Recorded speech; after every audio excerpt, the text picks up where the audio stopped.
Shalom everyone, we are in Parashat Re'eh. Re'eh is a very short name.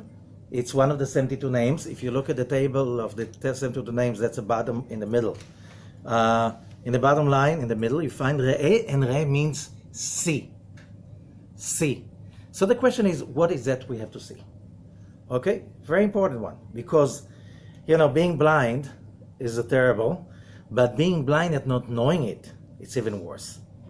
Okay, so it says, Re Anochi noten lifnechem hayom bracha uklala. And it says, today I leave in front of you a blessing and a curse. And again, if we are religious, we say like, God, don't give us a curse, just give us a blessing. What is this thing giving us a blessing and a curse? And we'll see this is not the issue. Not at all. Why? Because, you go along everywhere. You can find it spread all over the Torah, Nevi'im, Ketuvim, all the Tanakh. You can find it in the Mishnah, in the Talmud. And it says, evil does not come from above. It's very simple. If you believe in a God that punishes, a God that is waiting to smite you if you make a mistake, that's not the God of Abraham, Isaac, and Jacob. That's not God of monotheism. You made yourself your own God, where it says over there, another God. And if you want to continue worship that God, this parasha speaks about worshiping other gods also. A lot of people have a problem realizing that. There's only one God, and His endless bliss, and nothing but death. And the more we get it, it's not easy to get it. The more we get it, the more we come to that place of which we don't have this issue of like, God, it's not fair. You're turning to the wrong God. It's always fair from God's point of view. So where is all the evil coming from? Oh, you have to study some Kabbalah.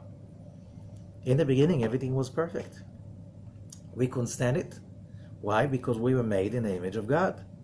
We can't stand free gifts. We can't stand with so many forces upon us to be happy, or to be successful, or to be excited. We want to do it on our own. So the curse is the absence of the blessing. And the blessing is only there when you make it happen. So we have to rethink, because maybe when we studied about it, maybe as kids, little kids, maybe later on, I don't know who taught you. Rabbi Ashlag is asking the people who teach kids about God, how great are they about it? Not always. So the picture you had about God, maybe that you got it when you've been 4 or 5 or 6. Are you sure that that's a picture you should go on with for the rest of your life? Don't be sure about it. You know what? Even the picture you had a month ago, a week ago, an hour ago. We know all kinds of pictures we have about how to make money, how to talk to our kids, how to talk to our parents. That changes all the time. Why? Because you realize it's not working. So you're trying to learn. So what do? You know that everything you know about everything has expiration date. So what about your perception of God? Should be. So, let's see what the Zohar says. So if you notice, there's no Zohar chapter about Parashat Re'eh. However, it's spread. If you look around the Zohar, you'll find quotes. You'll find references to these verses. We found it in Parashat Vayishlach. In Parashat Vayishlach, in the old print of page 107, old print, not a Sulam print, 175, side B, it says, Rabbi Yehuda patach v'amar, Rabbi Yehuda opened and said, Ki yesharim darkei Hashem v'tzadikim yelchu bam. The ways of God are yesharim. Yesharim means in Hebrew, there's a double meaning. It is straight and honest. Kol darkei HaKadosh Baruch Hu, and the righteous will walk on those ways. All the ways of the Creator, כולם ישרים ודרכיו אמת. They're all honest and all true.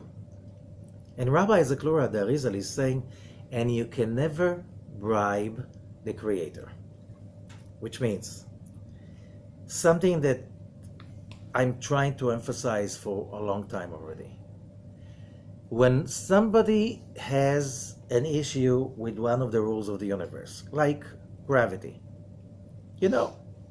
somebody jumped off a cliff and he has a problem. God, it's not fair. I'm so righteous.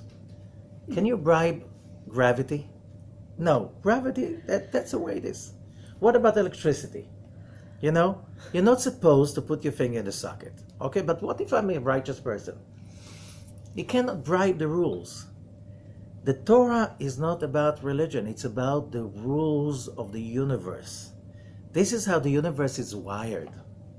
You cannot bribe God because He's endless.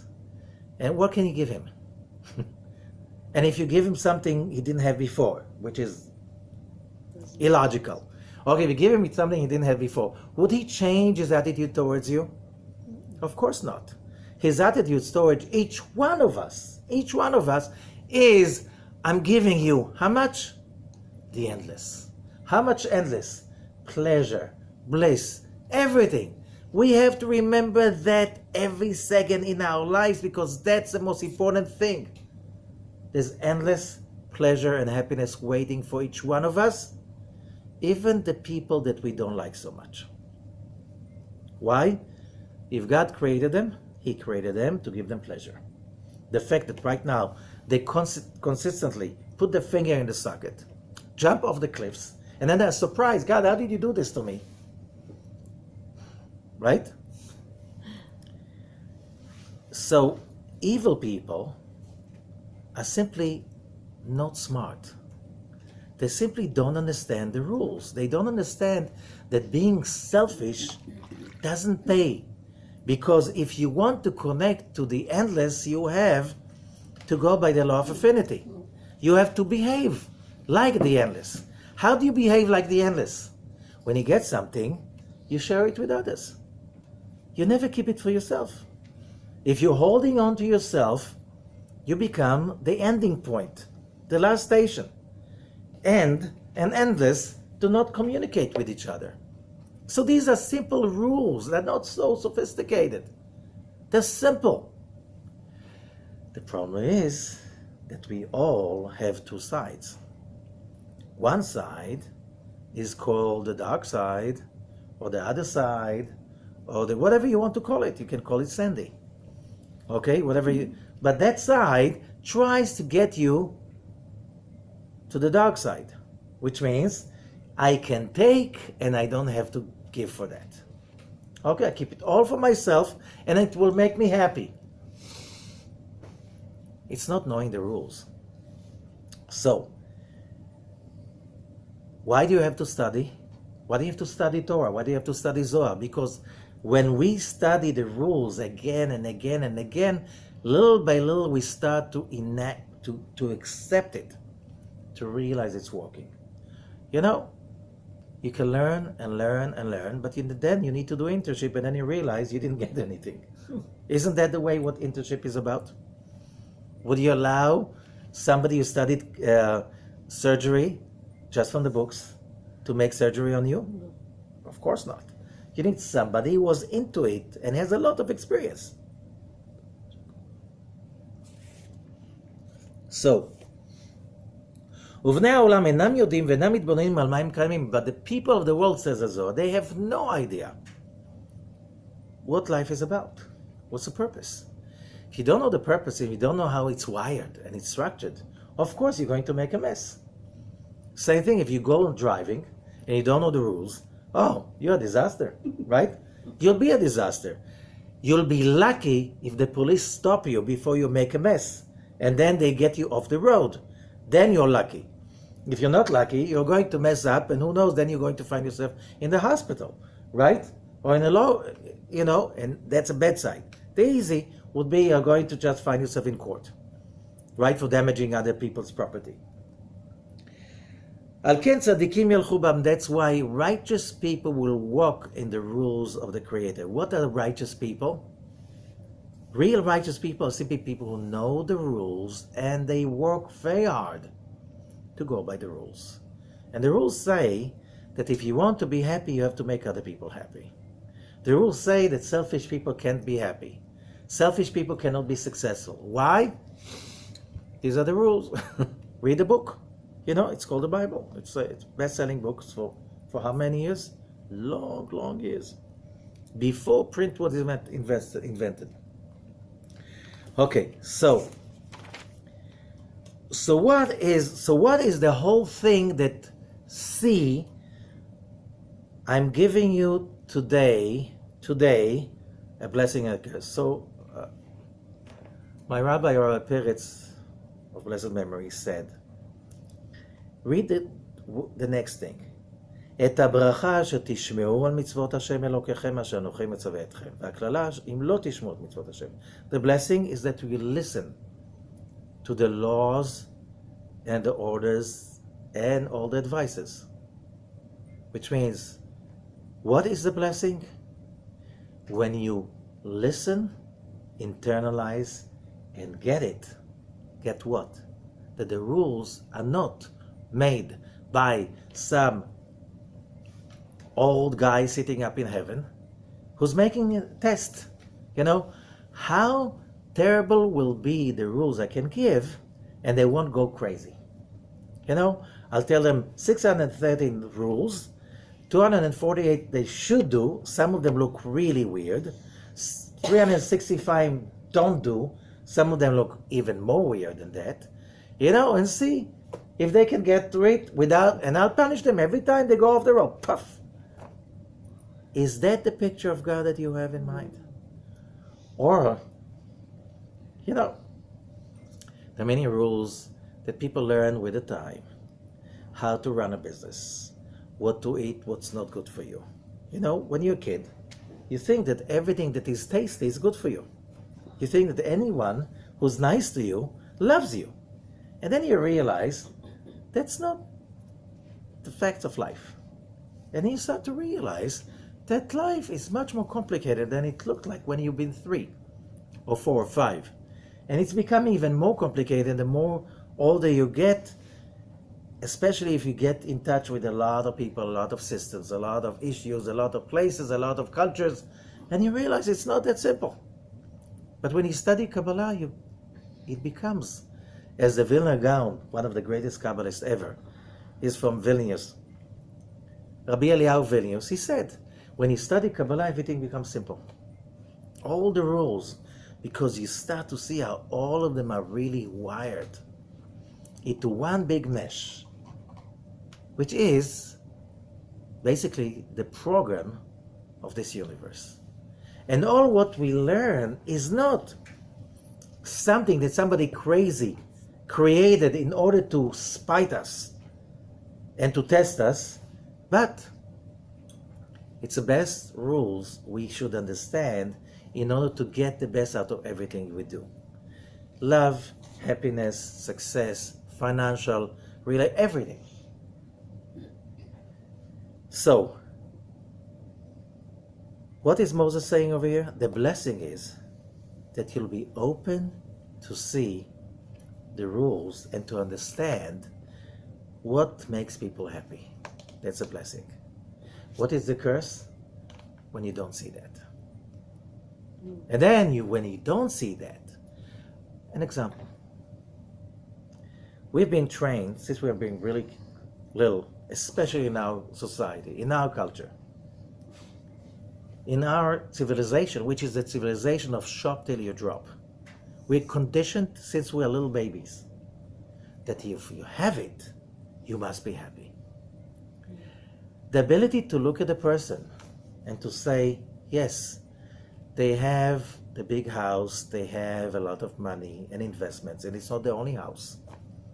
They have another house over here, and they have a house over there, and they have a condo, and they have something very nice in Manhattan, and something very nice in Toscana, and maybe in the mountains and so on, and maybe a yacht, and they can afford all of it.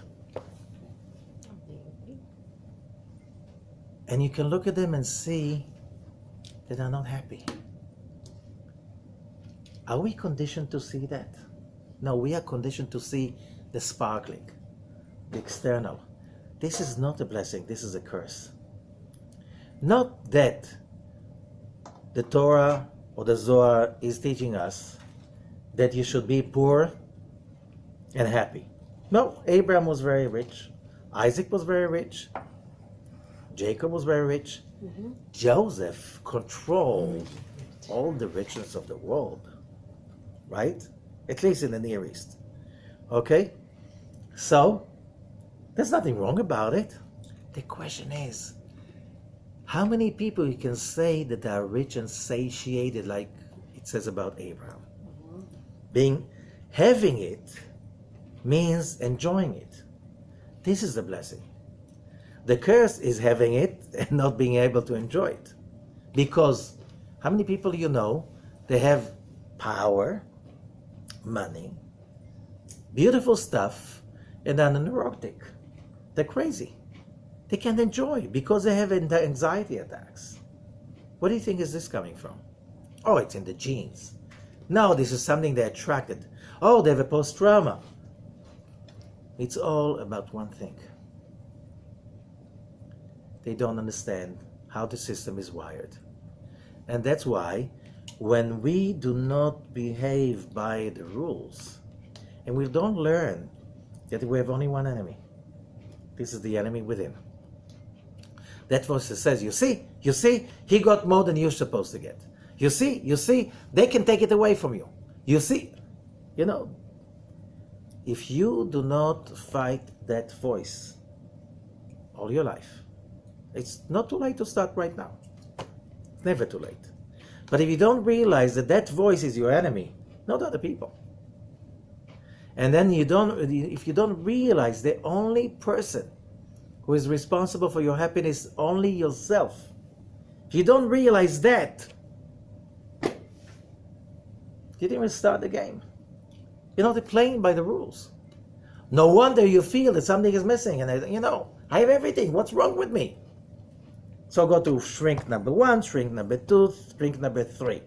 Then I go to a workshop number 1, 2, 3, 4, 5. Maybe a retreat in the mountains. Maybe with a cult, maybe not cult. Maybe that, maybe that. You see people that learn how to be happy.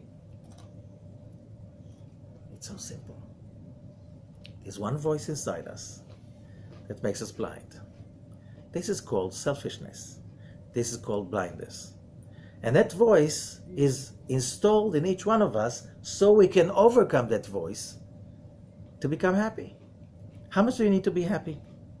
Today, nothing. You just put something happy on your phone and you start dancing. Within few minutes, your brain starts to secrete all of those best serotonin, dopamines, endorphins. What if they catch you with that in a small little, small little bag? Oh, you go to a jail. But your brain can, there's no rule yet. You're not allowed to create it on your own, self-made in your brain. No rules against it. Use it. Sooner or later, maybe the corporation will ban that. Why? Because happy people are bad for business. Happy people don't consume, don't buy stuff because I'm happy. Why should I buy that car? I already have a car. Yeah, but your car is old. It's already 2 years old. It's a very old car. Should get the high of buying a new car. I don't know why should I. I'm happy with the car. It gets me where I need. So you should buy those new phone, those new whatever, all of that stuff. Or you should buy because you move economy forward. Oh, I have a righteous idea, but why should I shop till I drop? I am donating my money for the economy. So the markets can go up and everybody can say, wow, we live in an amazing, prosperous time. Who said that that's a concept? This is the concept of addiction. You have to put more and more stuff in order to keep it going. Meanwhile, you're addicted to shopping, to consuming, to get stuff you can't afford, to destroy nature because you have to get more and more that you don't really need. How many of us need today, you don't need just a house, You need a storage. Why? Because you need a place to put all the stuff. Because when you bring new stuff, there's no place for the new stuff. You have to take the old stuff out. So some people put out on the street, so you can collect them. Some people can't just put it. Maybe we'll need it someday. So the storage, most people I know, the bigger the storage, the more stuff it will be. Right?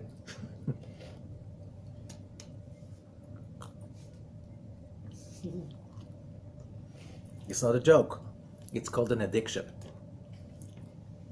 Okay, now, collecting stuff is an addiction. It's written in the psychology books. Okay? However, this addiction, they say, the economists, they say it's good for economy. It's bad. We're consuming too much. If you can't use it, don't have it. Simply don't have it. Give it to someone. Don't be the end. Now, so the curse is when you don't learn the rules and don't listen. You don't internalize their rules. This is the curse. So somebody is not listening, and he's touching hot ovens, putting his finger into the socket. You know what you call these kind of people? Children. Little children. And then some people, they just grow up, but they never grew up. They still continue to do that because, as the Zohar says, they don't understand that there are rules. So the blessing is when we take ourselves to that place in which we are able to see and to listen. Let's go back. Why do we use two different verbs? Re'eh, which is to see, and then lishmoa, asher tishmeu, to listen. Both are being used. To see is being used in the first verse, which is Deuteronomy 11, verse 26. And the listening is in the next verb, 27. The blessing is when you listen. What's in common between the two verbs? The people who see and they don't see. Right? Oh, they went to check with the optometrist and they have a perfect sight. But they don't see. It's written on the wall, but they don't see. And they say, we all say, how could I be so blind? The message was written on the wall. So, and what about listening? In order to listen, you can hear stuff. I told you 10 times this and this, or let's say, my mother used to tell me this and this and this. Why I was so stupid. Only now, years later, I can appreciate what she told me. Doesn't that happen? Mm-hmm. Why is that? In order to be able to see, you have to recognize that you don't see. In order to listen, you have to recognize that you don't know. Because if you're full of it, you don't see and you don't listen, nothing comes in. Why using the two verbs? Remember, if you understand that the whole Torah, not just the Torah, the whole Tanakh, the Torah, the prophets, and everything was written in the same language. Only when you study Kabbalah you understand the language. Sight connects to Chokhmah, Sfirat Chokhmah. Hearing is connected to Bina. What's the difference? So the sages teach us that sight is connected to Chokhmah. What is Chokhmah? What is wisdom? Oh, somebody is wise. No. Wisdom. There are a lot of people that we think they're wise, but they're not. How do you know somebody is wise? So it says very simple, Chokhmat Adam Ta'ir Panav. If somebody is wise, his face shine. If somebody is very wise, everybody says he's wise, but the guy is bitter. This kind of people? They're so wise. But they're always bitter because people are so stupid, and they talk about people's stupidity, and when they explain something, they're already upset ahead of time because they know you're not going to understand. They're not wise. The sages call them, it's a donkey carrying books. The donkey doesn't have the books, and the books don't help the donkey. or a camel carrying silk. Does the silk make the camel more gentle? No. Does the camel make the silk more strong? No. Okay? So they don't interact with each other. So the guy is carrying some stuff. He calls it wisdom. It's not wisdom. It's a donkey carrying books. How do you know somebody is wise? So it says, "Ezeu chacham haro'eh et hanolad." The wise person, he says he can see in one blink the whole thing. Wisdom is a level, chokhmah, in which the Creator gave and everything is given already. Which means this is a state of total completion. How do we get there? Study. The Torah was born from chokhmah. When we study, we connect ourselves to chokhmah. Why do we study? Because we want to be knowledgeable, to be very smart? No, we study because by studying we connect ourselves. We need, says the Zohar, so many places, that the Talmud says also, and it says many places. The Torah is a healing. It is a remedy against the dark side of us, each one of us, not other people's dark side, our own. When we study, we have to concentrate to bring in the light of God. Where is the light of God? Chokhmah. Because when you want to say endless light, the light, with all its power, you say, oh, the Chokhmah, the light of wisdom. Complete light. What's the problem with the light of wisdom? Most people can't stand it. They go on fire. The moment they get, it's overwhelming. Why? We'll see. It's because our vessels are not capable of receiving it unless when you receive the only rule, when you receive the light of wisdom, and you use it in order to share with others, then you build a vessel to contain it. I repeat. How much light how much light the Creator is giving us? Endless. Endless. What's the name of that light? Light of wisdom. How much stays? As much as you give. What?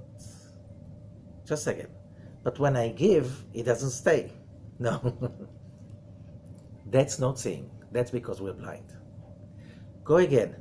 Who are the most happiest people that you know? You'll find out these are the people that never are busy with collecting and containing and holding it for themselves. These are the people that are so even crazy about taking in order to share with others. These are the happy people. Why? Because every time you give, you turn that energy of the light of wisdom, which is direct light, from a burning light, burning and consuming, like fire, to a returning light. What is returning light? The light that I wanted for myself and I shared with others. As much, if I got 10, and the Creator always gives 10, and I gave 5, how much do I get? 5. Because as much as you give, that's as much as you get. If you give 5, you get 5. You give 2, you get 2. You want 10, you have to give 10. Direct light, returning light. We spoke many times about why in the Torah it's always in the number 20. Why? 10 you get, 10 you give. How much you really get? 10. That's the internal light. That's what stays forever. When people are really happy is when they know inside that light can never be taken away from them. Because happiness goes with certainty, with trust, with faith, with knowing there's something beyond what your eyes can see. So the gift we are talking about in this parasha is the gift to see. To see true fulfillment and true happiness. They do not reside in owning things. Although owning things is not bad.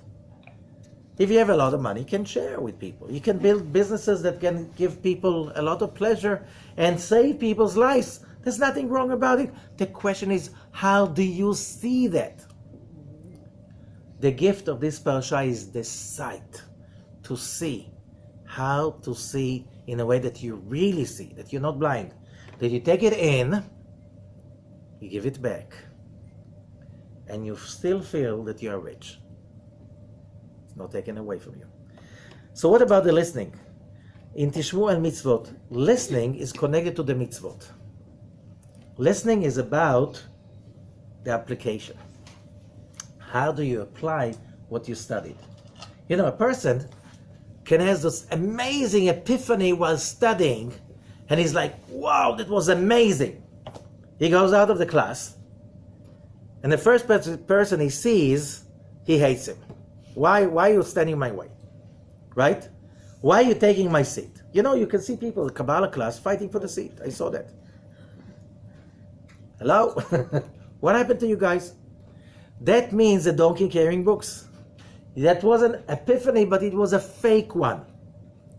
The real one is that you got out of the study. You sat with a book, you sat with a teacher, you studied, and as you come out and you want to be annoyed by someone, you say, no. I'm not going this way. Well, I'm not crazy. Being annoyed, I'm going to destroy everything I've got. I have to develop right now mercy because this person is also God's creature. And the same way God tolerates him, I should tolerate him too. The moment you do that and you simulate God, you simply get closer because there's a law of affinity. You want to connect to God, He's endless. Okay? If you create finite structure, you know, whatever I get, that's mine, doesn't get farther than that. Okay? You're finite. You're the last station. Doesn't go away from there. Doesn't get better. So how can you connect with the endless? The only way you connect to the endless is when you turn the direct light into returning light. That means you have to push back. You have to fight the noises and the voices inside. You have to share and to give. Why? Because that's a way to become the light. Very simple. All the mitzvot, all of them are tools to help us do that. It's not a whim. It's not a crazy thing of a crazy creator that, you know, he has craziness and you don't question him. No. These are tools to help me to get closer to him. It's not crazy. When you connect to that, you become sane. When you're not connecting to that, you will be insane. Why? Because you will be crazy from everything you see, because you can't see the connection. Because being wise, wisdom, means you can see. When do you start to see? You know what the scientist says? It's not the research that makes you a great scientist. It's asking the right question. That's 90% of the job. Asking the right question. You know, when do you ask a question? When you know you're missing something. If you think you're so smart, you don't have questions. You know it all. When you don't ask the question, when do you ask the question? When you know you don't have the answer. Only then you can see. Only then you can listen.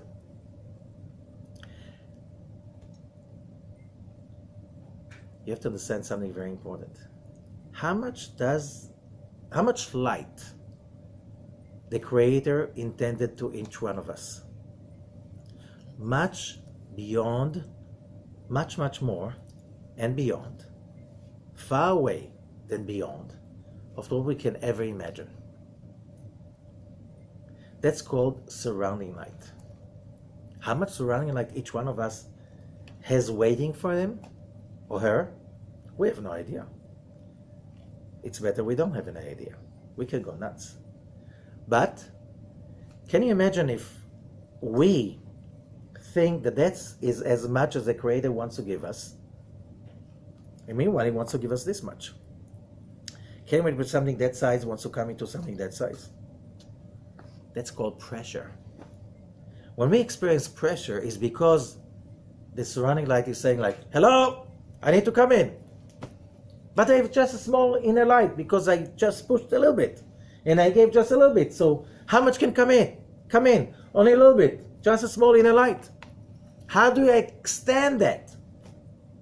By extending my desire to receive. But the problem is like this. You extend your desire to receive only when you feel safe. It's called faith. It's called trust. I know there's something much bigger waiting for me. Why? Because I know the Creator wants to give me much more than I can even imagine. Seeing, as we said, means I know I don't see, and I know something bigger is waiting. That's seeing. Only then you can see it. Listening, I know that something so great is coming at me, and I know I don't have it yet, and it will come. Not today, tomorrow. I just have to get ready for that. I just have to open. I just give trust. You know, a lot of people have a big issue. It's called sabotage. They're afraid of success. They don't believe they deserve it. Who are these people? Each one of us. Each one of us. Why? We made so many mistakes.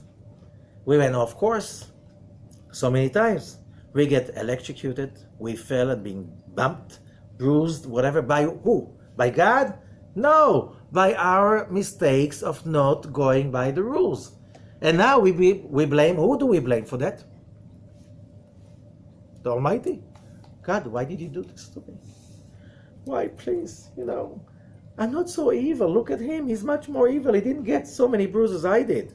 Please have mercy for me. The moment we learn to stop being traumatized, stop blaming God for our bruises, and accepting that as we made a mistake and we'll fix it. It's not easy. Then we feel safer. And that's called to see. That's a blessing, to see. To see the rules, to see where happiness is, to see what's the right thing to do, to see what's the wrong thing to do, to see there's no shortcuts. You can't bribe God. You have to stick to the truth and what is honest and what is right. That's called yesharim, what is honest and what is right. When we stick to that, how do we know what's honest and right? We cheat ourselves so well. We're so good in cheating ourselves. How many people do we know, including ourselves, doing things, and they're totally convinced it's the right thing. Everybody knows it's wrong. You don't see. Why you don't see? You don't have the doubt about your own seeing. We should have doubts all the time about the way we see. Why? If you don't have a doubt, you don't have a question. You don't have a question, you never open for the answer. Is this the right thing to do for me today? Of course not. Of course not. Says the Zohar, but there are a lot of people saying, only when I know the truth I'm going to do it. Says the Zohar, who do you think you are that you deserve to know the truth? You don't deserve to know the truth. What did you do to know the truth? What did you do for it? Oh, I had a fight. I was fighting for the truth. Yeah. What the Zohar says, seeing the truth is a blessing, right? But you have to earn it. Like every big thing is, you have to earn it. How do you earn it? Whatever you believe is the truth, you know it's not the truth. But you do it truthfully, because that's what I do. I do my best. I cannot do 100% the truth. Why? I'm not there yet. I do my best knowing that this is not the truth. Knowing that there has an expiration date. Knowing that if I do my best, really doing my best, I'll hop to the next level and I'll have the blessing to see that my truth expired and now there's a better truth. Remember, Joseph, he knew he's going to be the king. Remember what did he do when he was a slave in Egypt? And he probably just cleaned the sewage and stuff like this. He did it as a king. In jail, he did it as a king. Why? If that's what you're supposed to do it truthfully. Why? Because whatever is in front of you, King Solomon said, whatever is at your hand to do it with all your might. You do it right, now you earn to see more of the truth. How do you internalize it? By following the rules. This is it. So if I know, and I tell myself, and I learn, what the sages said, and many times, and I quoted it, more than the calf wants the milk, the cow wants to give the milk. More than we want to be happy and full of pleasure, the Creator wants to give it to us. However, He can't force it upon us. The blessing in this parasha is by reading the parasha, by learning it, and by contemplating on it, not just this parasha, the whole year round, is to acquire that consciousness. I do not see. Whatever I see is only a part. And I agree that I do not see, and please God, I'm ready to see more. I'm asking the questions about what I see, what I think is the right thing. In business, in everything, if you ask the questions all the time, every time, you'll get answers. The moment you come to someone and say, "No, I know everything, don't tell me. I know how to do it." Okay? Nothing will grow over here. Nothing will grow over here. Having doubts about ourselves, that's a must. Having doubts about the light of the Creator and how much is coming to us, be careful, that's against the rules. We have to have the certainty that the more that I want to receive is waiting for me. I just need to open up, to give some more, to push some more, and it will come. That is something very, very important, because it speaks about coming to the land of Israel, and it says, "Usmachtem," you should be happy. All of it, there's so many hints. Be careful not to get off the road, because there's so much happiness waiting for you, beyond you can perceive. However, there's one thing that is very important in this parasha. There's a story about prophets. What if somebody comes to you and he prophesies? How do you call a prophet? A seer, right? Somebody who can see. A seer, haroeh, right? Same thing. How do you know that he sees the whole truth and nothing but the truth? So the Torah says, simply, if he tells you to go against the Torah, the guy is blind. Oh, but had a vision. Vision? The nut houses are full of people who had visions, right? What about bankruptcies? A lot of people had bankruptcies after they had a vision. They were sure that vision is amazing. They got a lot of people to invest in them, and what's the result? How do you know you're going in the right direction? How? Rabbi Akiva said already, love others as you love yourself. If this is your golden rule, you're going to make some mistakes, of course, but you're not going to get off the road too much. Because when you start finding yourself like getting very upset about other people, okay, I took the wrong turn. Get off the road, make a U-turn, and sneak back on the highway. How? You study Torah for that. So that's about prophets. Everyone who can prophesize. Balaam prophesied. Remember Balaam? Mm-hmm. He prophesied. God told him, don't go there, don't bless them, don't even think about getting involved. He did. So, he died. It killed him. Wrong decision. So that's about prophecies. That's about people making miracles and showing you. If that goes against the Torah, you can't reinvent the wheel. You cannot reinvent gravity. You cannot reinvent, the rules of electricity. No, I'll build the house not by code. It's going to be okay. You know this kind of people? It's going to be okay. No, it's not going to be okay. It's not going to be okay. You have to be honest about it. And then it says, and there are so many rules in this parasha about you checking and learning and checking. Somebody told you those people are terrible. They are the worst on earth. The Torah says you have to check 7 times in 7 different ways if this is right before you condemn someone. We are so fast, like, oh, he's wrong. I saw what he was doing. Did you see? What did you really see? How many times you see something, you jump to conclusions, and then you realize what a big mistake was it? Oops. And the Torah says 7 times you have to check. 7 different checks, 7 different investigations till you put your judgment on someone. And today, just one little article in the newspaper, poof, the person is dead. Because somebody heard from somebody, and today you have no idea what's fake news, what's real news, and half the truth is most of the times worse than the truth itself. But there's another thing over here. We finish by this. In this parasha, we have also the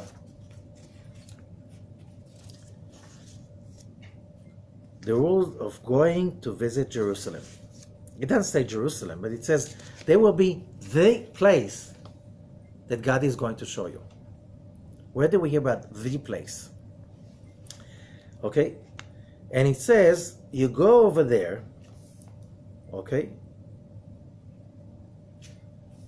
to that place, 3 פעמים בשנה. These are the last verses of the parasha.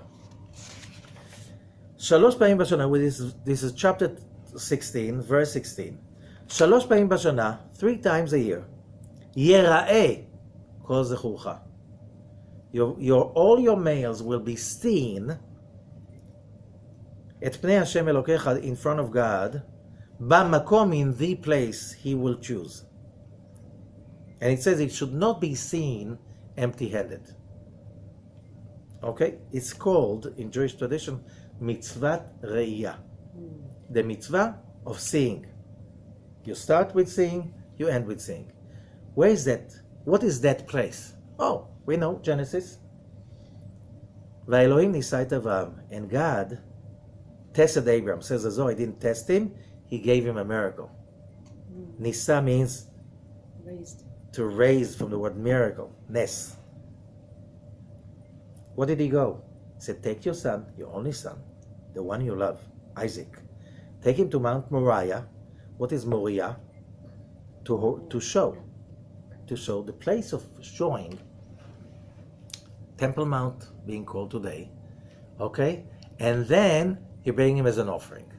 And then it says, on the 3rd day, Abram raises his eyes and he sees the place. What does it say over here? The place. There's only one place which is called in the Torah, which is called the place. Mount Moriah, the Temple Mount. The place. So the Zohar is asking, why do we care how many days did it take them to get there? 3 days. What's 3 days? Right, left, center. Abram, Isaac, and Jacob. When is that you see? When you're balanced. When you give. And when you get. When you have direct light and we have returning light. And you know how to juggle between the two. That's Jacob. So it says, when Abram saw, he saw that Jacob is coming. Just a second, he's going to kill Isaac. How could Jacob come out of it? Abram says, I have no idea. And I don't care. I see, there's what you see on that level, there's what you see on that level. When you have faith and you really connect to the light of God, you don't understand how things happen, but they do happen. The Wright brothers, did they really understand aerodynamics? No. How do we know? When you check the airplane that flew the first time, it had no ability to fly. All the biggest experts in the world 20 years ago checked it out. That thing couldn't fly. But they saw the future, and that's why it did fly. Being a seer is to see something others do not see. You fight for it. People say, but that's not logical. Oh, maybe your logic has been expired. Sooner or later, we're going to see. How would that happen? We don't know what is going on. So that's what Abram was. He saw Jacob coming. He comes there, and after he tries to bind Isaac and he tries to slaughter him, in order to be able to see, you have to be able, when you listen to the truth, to slaughter your own truth. If you're not ready, you're not listening. If you're not ready, you don't see. If you don't say, whatever I know has an expiration date. And that could be now. Or in a second from now. If you don't live like this, you'll never see. You're not ready to see because you're not questioning. So the Abram's desire. So if I have to slaughter Isaac, I will slaughter him. It's not about slaughtering Isaac. It's about us being ready to slaughter our own desire to receive, saying, I want it this way. You know what? I want it this way. And that's very narrow-minded. The way God wants you to have it is that way. So, if you're not ready to slaughter your own opinion, there's no way you'll be able to see the truth. And you're not listening. Not to people. Not to heavens, not to anyone. You're not ready to learn. Okay. When that is over, and Abraham realized that the binding was just enough, that the will to slaughter was enough, something bigger came in. Abraham, Isaac were now something bigger than when they before. Jacob was already there. And the next story is that Rivka is being born. And now Jacob can come to the world. But before that, it says, Vayikra Avraham et Shem HaMakom, and Abraham calls that place Hashem Yireh, God will see. Again, to see. Et asher yamer hayom b'har Hashem Yireh. Whatever is going to be said in this mountain of God will be seen. Why do we come to Jerusalem? Because Yerushalayim means the city of wholeness, of Shalem. This is the place. Why is that, 2.5 billion Christians, they think this is the gate of heaven. 1.5 billion Muslims think that this is the gate of heaven. Few million Jews think it's the gate of heaven. So the majority of the world population, and I see today, even people that are not Christian and not Muslim, they come to Jerusalem and something happens to them. The way they kiss the wall, the way they embrace, they feel something here is different. Because in Jerusalem it's easier to see. It's like the place you come to calibrate your soul, to calibrate your mind, to feel that place that you feel that euphoria of being connected to God, and then you realize that all kinds of stuff that you thought is right, that was nonsense. That's why people have to come to Jerusalem once in a while, to recalibrate themselves, because it's easier to see. That's why, what if, I'm living far away? What if I live in Tel Aviv? I don't have time to go to Jerusalem. So we learn a few times. It says in the Halakha, every time you meditate and you connect to God, every time you pray, Amidah, what do? You go to the Holy of Holies. Wherever you think you are, that's where you are. What happens when you're in the Holy of Holies? You can see better. Because your soul is being calibrated. And then when you get out of the prayer or the meditation, you can see better. Because you're more balanced. What happens when we're not balanced? Oh, there's so much noise. Can you listen when there's so much noise? Can you see when there's so much noise? Can you see when there's so many pictures running in your own inside cinema and it's all a mess? It's a horror movie that you see? No. you come to Jerusalem to get it quiet, to recalibrate, and then when it's quiet, you can go home. When you start feeling that it's getting messy all over again, so just meditate that you are there. And that's the rules over here. Study some more Torah, study some more Zohar, connect to it. That will calibrate you finally till, okay, now you're relaxed, now you're more balanced, now look at it again. You know what? You'll see something you didn't see before. Thank you so much. Have a great week, a great year. Yeah.